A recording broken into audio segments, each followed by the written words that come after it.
Trump దుందుడుకు చర్యలు యుఎస్లో నివసిస్తున్న లక్షలాది భారతీయుల్లో గుబులు రేపుతున్నాయి.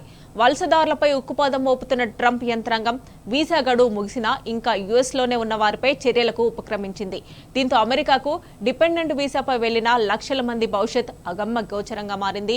H-1B వీసాలున్న పేరెంట్స్తో పాటు మైనర్లుగా అమెరికా వెళ్లిన వారు ఇప్పుడు 21 ఏళ్లు నిండడంతో తిరిగి స్వదేశం రావాల్సిన పరిస్థితి ఏర్పడింది.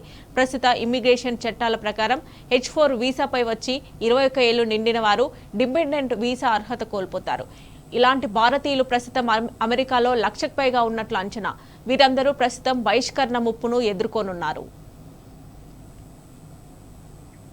డిపెండెంట్ వీసా అర్హత కోల్పోయిన వారు సరైన ధ్రువపత్రాలు లేని యువతకు ఇన్నాళ్లు దేశ బహిష్కరణ నుంచి తాత్కాలిక రక్షణ అందిస్తుంది DACA.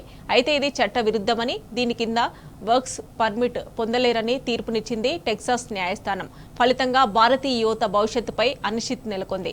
అమెరికా నుంచి తప్పనిసరిగా స్వదేశానికో లేదా మరో ఇతర దేశానికో వెళ్లాల్సిన పరిస్థితి దాపురించింది. అంతర్జాతీయ విద్యార్థుల కింద నమోదైతే స్కాలర్షిప్ సహా ఇతర ప్రభుత్వ సహాయానికి దూరం అవుతామనే ఆందోళన యువతలో నెలకొంది.